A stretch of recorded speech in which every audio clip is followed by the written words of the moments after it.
ఇవాళ కవితక్క గురించి మాట్లాడుకుందాం. కవితక్క చేస్తున్న జాగృతి బాట, మరి అది జాగృతి బాటనా లేకపోతే బీఆర్ఎస్ వ్యతిరేక బాటనా అర్థమవుతుంది. ఎందుకు బీఆర్ఎస్ వ్యతిరేక బాట? అక్క చేస్తున్న జాగృతి కదా, మీరు బీఆర్ఎస్ ఎందుకు అంటున్నారంటే బయట పబ్లిక్ కి పోర్ట్రే అవుతుంది మాత్రం బీఆర్ఎస్ వ్యతిరేకత బాట అన్నట్టే పోర్ట్రే అవుతుంది. ఇది మేమేదో మీద ఎవడో పైసలు ఇస్తే చేస్తున్న వీడియో కాదు. ప్రతి ఒక్క వీడియో మేము ఏం చేసినా మీరు కావాలంటే మా పాత వీడియోస్ చూసినా కూడా అన్ని జనాల నుంచి తీసుకున్నవే, జనాలు చెప్పిందే మేము మీకు అందిస్తున్నాం.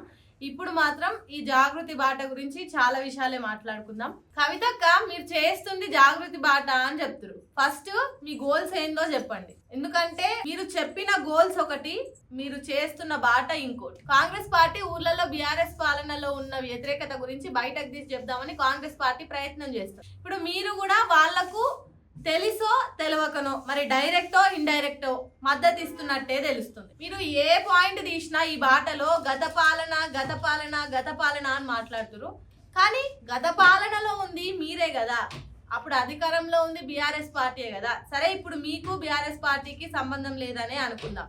కానీ గత పాలనలో ఉంది బీఆర్ఎస్ పార్టీ, అప్పుడు మీ హయాంలో కూడా కొన్ని నడిచినాయి. ఇప్పుడు ఉన్నట్టుండి వ్యతిరేకత బాట ఎందుకు? ఇప్పుడు ఊర్లలో బీఆర్ఎస్ కి పాజిటివిటీ ఇంకా అలానే ఉంది, బీఆర్ఎస్ మీద ప్రేమ, ఆప్యాయత, అభిమానం ఇంకా అట్లనే ఉందని కేటీఆర్ దాన్ని బయటకు తీసుకురావడానికి ప్రయత్నం చేస్తుంటే, మీరు ఏదైతే ఈ బాట పేరు మీద చేస్తున్న పర్యటన కానీ మీరు చేస్తుంది ఏదైతుందో దాన్ని మీరు నెగిటివ్ పోర్ట్రే చేస్తున్నట్టే ఉంది. ఇది ఏదో మేము కావాలని చెప్తుంది కాదు, ఇది జనాల నుంచి వచ్చిందే మేము మీకు చెప్తున్నాం.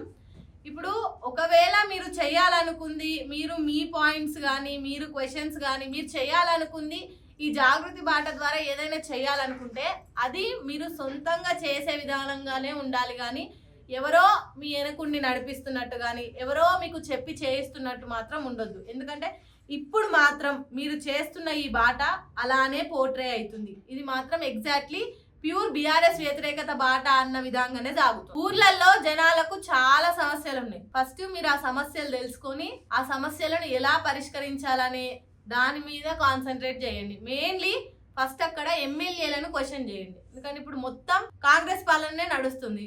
ఊర్లలో కూడా సగానికి సగం కాంగ్రెస్ లీడర్లే ఉన్నారు. ఫస్ట్ ఆ ఎమ్మెల్యేలను క్వశ్చన్ చేయండి. వాళ్ళ పాలన ఎట్లుంది, వాళ్ళు గెలిచిన తర్వాత జనం కోసం ఏం చేసిరు, ఏం చేద్దాం అనుకుంటారు. ఇప్పుడు సర్పంచ్ ఎలక్షన్స్ లో మీకంటూ ఒక సపరేట్ ఫ్యాన్ బేస్ కానీ మీకంటూ ఒక మంచి పేరు రావాలనుకుంటే ఫస్ట్ జనాల సమస్యలు తీర్చే పరిష్కారం వెతకండి. దానికోసం మీరు చేయాల్సింది కాంగ్రెస్ ఎమ్మెల్యేలను క్వశ్చన్ చేయండి.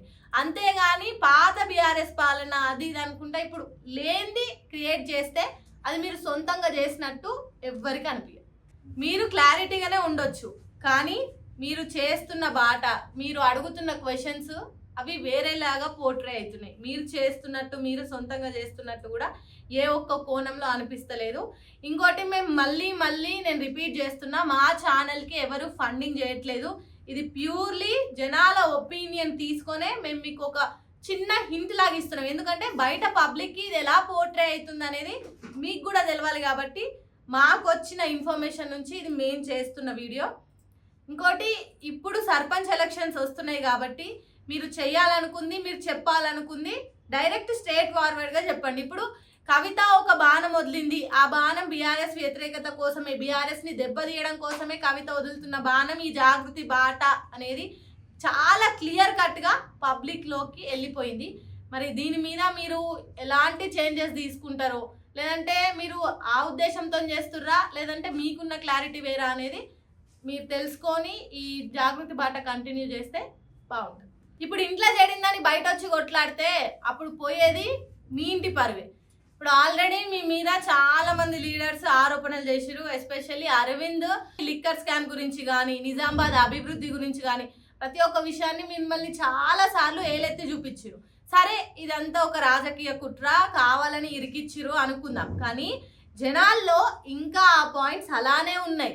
ఇప్పుడు మేము ఫస్ట్ వెళ్ళి కొన్ని పాయింట్స్ కవిత అన్న పేరు తీసి కొన్ని క్వశ్చన్స్ చేయడం స్టార్ట్ చేసినప్పుడు ఫస్ట్ వినిపించిన మాట ఈ లిక్కర్ స్కామ్ కానీ, ఇంకోటి ఈ అభివృద్ధి పనులు కానీ, వీటి గురించే ఇట్లా మాట్లాడుతూనే ఉన్నారు. అంటే ఇప్పుడు మీరు ఏదైతే చేయాలనుకుంటారో ఫస్ట్ మీ మీద ఉన్న నెగిటివిటీని మీరు తీసేసేలాగా ప్రయత్నించండి. ఎందుకంటే చాలా సమస్యలు అలానే ఉన్నాయి. పబ్లిక్కి ఎంతమందికి ఇందిరమ్మ ఇండ్లు వచ్చినాయి, ఎంతమందికి కాంగ్రెస్ గవర్నమెంట్ ఇచ్చిన 6 గ్యారెంటీలు అందుతున్నాయి? నీళ్లు లేవు చక్కగా, పింఛన్లు లేవు, కనీసం ఇచ్చిన 6 గ్యారెంటీలలో ఒక్కటి కూడా సంతృప్తిగా చేసింది అన్నట్టు లేదు. దీని మీద మీరు ఎమ్మెల్యేలను క్వశ్చన్ చేయండి. ఇప్పుడు క్వశ్చన్ చేస్తే ఏమవుతుంది? అరే మా కోసం ఫైట్ చేస్తుంది, మా కోసం నిలబడ్డది అని చాలా మంది సపోర్ట్ చేస్తారు, మీ వెనుక కలిసి నడుస్తారు. అప్పుడు మీ మీద ఉన్న నెగిటివిటీ పోయి అరే ఇదంతా రాజకీయ కుట్రనే అనుకుందామన్న ఆలోచనలు పబ్లిక్ వచ్చేస్తాయి. రాజకీయ కుట్రనే అనేది జనాలకు కూడా క్లారిటీ వచ్చేస్తుంది. మీరు మీ మీద ఉన్న నెగిటివిటీని అలానే పెట్టి మీరు ఇంకోవైపు బీఆర్ఎస్ మీద నెగిటివిటీగా పోర్ట్రే చేద్దామని ఇప్పుడు జాగృతి బాట చేస్తే అప్పుడు అది మీ గొయ్యి మీరే తవ్వుకున్నట్టు అవుతుంది. ఇప్పుడు మల్లన్న ఉన్నాడు, తీన్మార్ మల్లన్నకి ఈ బీసీ కాంట్రవర్సీ చాలా అంటే చాలా ఎఫెక్ట్ అయింది. ఆయన పార్టీ పెట్టిన వెంటనే ఈ బీసీ రిజర్వేషన్లో ఇదంతా లొల్లి పెద్ద రచ్చ అయింది. తర్వాత మీ మీద ఆయన కొన్ని స్టేట్మెంట్స్ చేయడం, తర్వాత దాడులు ఇవన్నీ అయినాయి. కానీ ఇంకా జనాలు మల్లన్న ఏం చేసినా ఒక విధంగా చూస్తురు, ఎందుకంటే ఆయన నిలదీసి అడుగుతున్నాడు. యూత్ మొత్తం ఆయన వెనుకే నిల్చొని నడుస్తుంది. ఎందుకు? ఆయన క్వశ్చన్ చేస్తుండు కాంగ్రెస్ పార్టీని. ఓకే, కాంగ్రెస్ పార్టీకి సపోర్ట్ చేసిండు, కాంగ్రెస్ పార్టీలో కొన్ని రోజులు ఉన్నాడు, తర్వాత బయటకు వచ్చిండు, పార్టీ పెట్టిండు. బట్ ఇప్పుడు ఆయన డైరెక్ట్ కాంగ్రెస్ పార్టీని క్వశ్చన్ చేస్తుండు. మీరు కూడా అట్లా కాంగ్రెస్ పార్టీని క్వశ్చన్ చేయండి.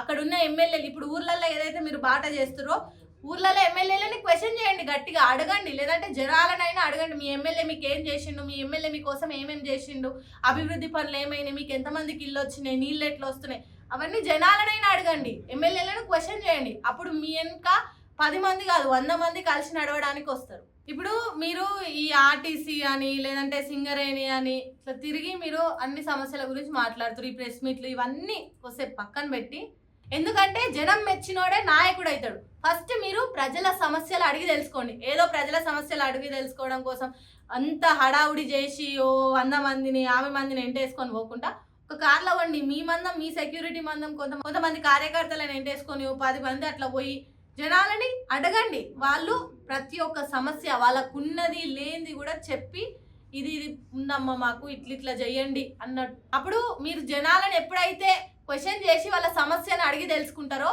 వాళ్ళు వాళ్ళలో ఉన్న బాధ ప్రతి ఒక్కటి బయట పెడతారు. ఇన్ని రోజులున్న కేసీఆర్ బిడ్డ కవిత అని కాకుండా కవిత అని ఒక సపరేట్ బ్రాండ్ మీకు ఏర్పడుతుంది.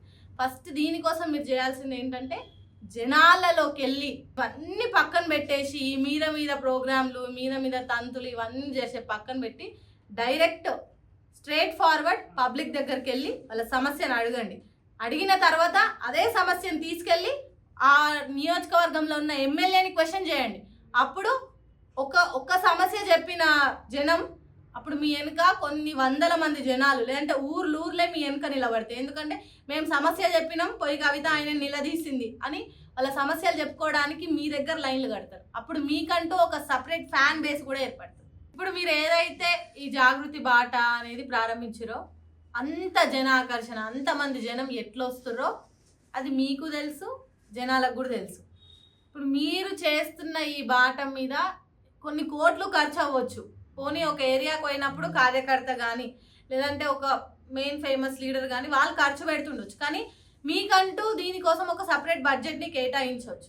అది మీరే ఫండింగ్ చేస్తారా లేకపోతే ఇంకెవరైనా ఫండింగ్ చేస్తారా మీకు అనేది పక్కన పెడితే ఇది వేస్ట్. మీరు ఏదైతే పెడుతున్నారో ఖర్చు అది వేస్ట్ అవ్వకుండా, అంత ఖర్చు అవ్వకుండా, సొంతంగా ఖర్చు లేకుండా జనాల సమస్యలు తెలుసుకోవాలనుకుంటే మీరు చేస్తున్న ఈ జాగృతి బాట అనేది సక్సెస్ అవ్వాలంటే నేరుగా జనాల దగ్గరికి వెళ్ళండి. ఫస్ట్ ఇంటింటికి వెళ్ళి సమస్యను అడగండి. ఓట్ల కోసం ఎలా అయితే జనాల దగ్గరికి వెళ్ళి అడుగుతారో ఆ గతి రాకుండా ఇవాళ ఇంటింటికి వెళ్ళి సమస్యను అడిగితే వాళ్ళే లైన్లో నిలబడి మరి మీకు ఓటేస్తారు. అనొచ్చు ఈ ప్రభుత్వం ఇంత చేసింది, ఆ ప్రభుత్వం అంత చేసిందని మీరు ప్రతి ఒక్క ప్రభుత్వాన్ని ఏలెత్తి చూపిస్తారు. కానీ ఇది మేమంతా మళ్ళీ చెప్తున్నా, ఇది ఎవరు ఫండింగ్ చేస్తుంది కాదు. ఇదంతా ఈ విధంగా మీరు చేస్తున్న ఈ బాట మీరు పొయ్యే తొవ్వలు కాకుండా కొంచెం యూటర్న్ తీసుకొని జనాల కోసం చేస్తే అది మీకే ప్లస్ పాయింట్ అవుతుంది. ముందు ప్రభుత్వం ఏం చేసింది, ఇప్పుడున్న ప్రభుత్వం ఏం చేసింది, ఏ ప్రభుత్వం వచ్చినా ఏం చేస్తుంది అనేది జనాలకు క్లారిటీ ఉంది. జనాల దగ్గర ఉన్న సమస్యలు ప్రతి ఒక్కటి మా దగ్గర పెద్ద లిస్టే ఉంది. ఇంకా మీకు ఒకవేళ దీని గురించి ఇంకా ఈ జాగృతి బాట కరెక్ట్ సక్సెస్ అవ్వాలంటే మీకోసం మేము ఒక సర్వే కూడా చేస్తాం. ఆ సర్వే చేసిన తర్వాత దీంట్లో ఎలాంటి మార్పులు చేయాలి, ఈ జాగృతి బాటను ఎట్లా కంటిన్యూ చేయాలనేది మేము మీకోసం చేసి కూడా మేము మీకోసం చేయడానికి కూడా సిద్ధంగానే ఉన్నాం. మీరు ఇప్పుడు ఏదైతే చేస్తున్నారో దాన్ని కొంచెం మార్చి మేము చెప్పిన విధంగా చేస్తే బాగుంటుంది అనేది మా అభిప్రాయం.